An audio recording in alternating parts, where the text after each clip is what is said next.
Bonjour, donc dans cette vidéo, nous allons voir les différentes conditions de fusion partielle de la péridotite qui, je vous le rappelle, se trouve être une roche du manteau terrestre. Donc, dans un premier temps, ce que nous allons voir, c'est ici, si nous avons, vous reconnaissez la croûte océanique à cet endroit-là, ici, coloré en bleu. Nous avons donc sous la croûte océanique du manteau que l'on va appeler tout simplement manteau lithosphérique. Et puis, les manteaux asténosphériques et mésosphériques en deçà, en dessous. Maintenant, ce qui va se passer, c'est comment se fait-il que dans une condition géodynamique, dans un contexte géodynamique correspondant à ce que nous avons là, à savoir la dorsale, la zone d'accrétion océanique, la question est de savoir comment va se former le magma au niveau de la dorsale, sachant que ce magma au niveau de la dorsale est à l'origine de roches telles que le gabbro par refroidissement lent et le basalte par refroidissement rapide. Donc le mécanisme qui a lieu au niveau de la dorsale est celui-ci. Pour essayer de comprendre les conditions de fusion, on a besoin de passer à cette représentation-ci. Sur cette représentation-ci, on a ici un diagramme pression-température. Donc ici, nous avons la température en degrés Celsius et ici, nous avons la pression. Alors en l'occurrence, là, les valeurs qui sont représentées correspondent à des valeurs de profondeur. Et ce sera bien sûr la même chose sur l'ensemble des diagrammes suivants que nous verrons donc tout à l'heure. Ici, nous avons deux courbes. Nous avons une première courbe qui correspond à ce que l'on appelle le géotherme. Et il se trouve que cette courbe que je représente ici, c'est la courbe de représentation des conditions de pression et de température dans un milieu donné. Si ici je représente le géotherme, celui-ci représente le géotherme d'une plaine abyssale, c'est-à-dire qu'il ne correspond pas au géotherme caractéristique d'une dorsale. À droite, vous voyez qu'il y a une courbe, une autre courbe qui, elle, correspond à ce que j'appelle le solidus. Et en l'occurrence, cette autre courbe correspond à ce que l'on appelle le solidus sec. C'est-à-dire que à gauche de cette zone, ici, quand je suis à gauche du solidus sec, les péridotites du manteau, dont on cherche à savoir si elles vont oui ou non fondre, sont sèches. Alors qu'à droite, les péridotites sont solides plus liquides. C'est comme ça que vous devez comprendre le principe de cette courbe solidus. C'est-à-dire que ici, les roches sont solides, de ce côté-là, elles sont solides plus liquides, ce qui signifie qu'elles ont fondu partiellement. Donc du coup, qu'est-ce qui fait? Alors que là, si je regarde cette courbe, je vois bien que le géotherme de plaine abyssale se trouve être dans une zone complètement solide. Donc comment se fait-il qu'au niveau des dorsales, on ait possibilité de fusion partielle des roches du manteau, ce qui permettra la formation de magma à l'origine du gabbro et du basalte? Eh bien, il se passe, comme vous le voyez sur cette image-là, que du fait de l'amincissement lithosphérique, nous avons, dans le cas d'une dorsale, une remontée du manteau. Et ça, ceci est tout simplement dû au contexte divergent et à l'écartement des plaques. C'est-à-dire que du fait de ce contexte de rifting et d'étirement de ma croûte de part et d'autre, initialement de ma croûte continentale, on a une remontée. Ce processus correspond à ce que l'on appelle une décompression du manteau. Décompression, donc on a une diminution de pression. Cette décompression, elle est dite adiabatique, c'est-à-dire sans variation de température, sans variation de chaleur. Et du coup, qu'est-ce qui va se passer?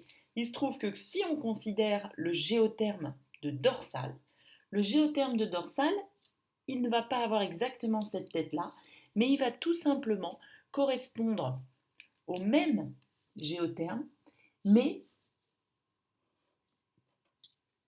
celui-ci va être plus haut. C'est-à-dire qu'on voit bien avec cette petite flèche que ce géotherme de dorsale, celui que j'indique ici, qui est né du fait d'un processus que l'on appelle la décompression adiabatique, les conditions de pression et de température au sein d'une dorsale, à un moment donné, elles vont tout simplement couper le solidus et on va donc se retrouver dans une zone dans laquelle il y aura fusion partielle des péridotites et donc formation d'un magma. Ce magma étant tout simplement à l'origine du gabbro et du basalte. Si maintenant je me déplace et que je me retrouve tout simplement dans une autre condition, cette autre condition étant le fait que finalement le plus logique étant celle du point chaud. Là, je suis au niveau d'une dorsale. Mais si je me place au niveau du point chaud, vous vous rappelez, donc j'ai toujours ma croûte océanique. Ça, il n'y a aucun doute, elle est ici. D'accord, j'ai ma croûte océanique. Mais il se trouve que nous n'avons pas besoin d'être au niveau d'une frontière de plaque pour qu'il y ait un processus de volcanisme. C'est-à-dire que je peux très bien, ici par exemple, avoir un volcan que l'on qualifiera, je vous le rappelle, d'intraplaque. Ce volcan intraplaque, c'est un volcan de point chaud. Et ce volcan de point chaud, il est issu d'une remontée d'un panache mantélique. D'accord ? C'est-à-dire qu'il y a tout simplement, à pression constante, il va y avoir apport de chaleur à la base du manteau lithosphérique par un panache mantélique plus chaud. Alors, on va le représenter comment ? On va tout simplement le représenter ainsi, c'est-à-dire que nous avons toujours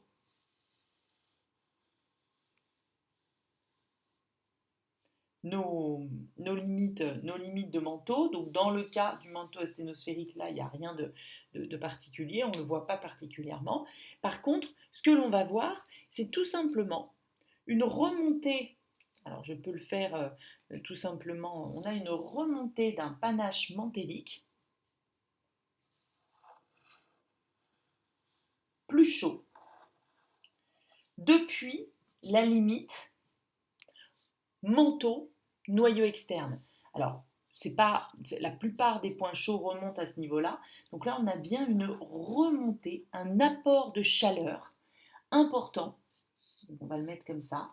On va mettre apport de chaleur des couches les plus profondes à la base du manteau lithosphérique. Et cet apport de chaleur à la base du manteau lithosphérique, il va tout simplement permettre cet apport de chaleur à la base du manteau lithosphérique, il va faire que mon géotherme de plaine abyssale qui ne coupe pas mon solidus sec se décale tout simplement vers la droite, puisque pour une même pression, je vais avoir augmentation de la température. Je vais donc me retrouver avec un géotherme, je vais le faire ici, de dorsale, qui sera équivalent, mais qui va être décalé vers la droite. C'est-à-dire qu'il va y avoir une augmentation de température, un apport de chaleur. Et cet apport de chaleur va conduire à une fusion partielle. Et cette fusion partielle caractéristique, ici, donc si on le représente à chaque fois avec une zone ronde ou plus ou moins ovoïde, ici, je vais donc avoir également fusion partielle et formation de magma. Et pourtant, nous ne sommes pas du tout dans le même contexte géodynamique. D'accord ? Enfin, il existe une troisième possibilité de magma, de formation de magma à partir des péridotites. Et si, pour regarder ce que je suis en train de représenter, je suis tout simplement en train de représenter une croûte océanique qui va plonger dans le manteau. D'accord ? Et cette croûte océanique qui plonge dans le manteau, elle emporte avec elle le manteau, tout simplement lithosphérique, et asténosphérique également. Donc je suis dans un contexte où je vais avoir, je peux le représenter ainsi, là j'étais dans un contexte divergent, ici je suis dans un contexte convergent. Et dans ce contexte convergent, qui correspond à un contexte de subduction, ce qui va se passer, c'est que je vais devoir trouver une nouvelle condition. Alors je peux tout simplement avec ici, hop, je vais représenter une croûte continentale, la base de la croûte continentale, et ici, mon manteau, évidemment, qui est toujours caractéristique. Qu'est-ce qui va se passer ? Le volcanisme, du fait d'un processus de déshydratation, comme nous l'avons vu dans une précédente vidéo, du fait d'un processus de déshydratation de la croûte océanique hydratée plongeante, il va y avoir hydratation des roches du manteau, et c'est cette hydratation des roches du manteau qui va tout simplement provoquer la formation d'un magma par fusion partielle. Donc j'ai de nouveau ici une fusion partielle des roches du manteau. Il se trouve que si je représente ceci au niveau, donc évidemment après le magma va remonter plus ou moins rapidement en surface ou s'arrêter en cours de route pour former des volcans avec un fonctionnement plus ou moins caractéristique. On a des exemples de subduction nombreux au niveau de notre planète, l'exemple le plus connu étant celui du Japon ou de la subduction andine au niveau de la cordillère des Andes ou encore au niveau des Antilles. Si je représente ces conditions de fusion sur mon diagramme pression-température, qu'est-ce qui va se passer ? Je constate bien que si je prends le géotherme originel, le géotherme de plaine abyssale, il ne coupe pas mon solidus. Si j'ajoute tout simplement mon géotherme de subduction, c'est-à-dire le géotherme avec les caractéristiques, les zones de température, cela ne va pas non plus couper. Par contre, il se trouve qu'il y a un solidus qu'il va falloir prendre en compte. Et ce solidus qu'il va falloir prendre en compte dans le cas d'une zone de subduction, c'est ce que l'on appelle, et c'est celui que je suis en train de représenter en pointillé, c'est le solidus hydraté. Le solidus hydraté, c'est tout simplement un solidus au niveau qui correspond au fait que les péridotites du manteau ont été légèrement hydratés. Par quoi ? Par la déshydratation. Par quoi ?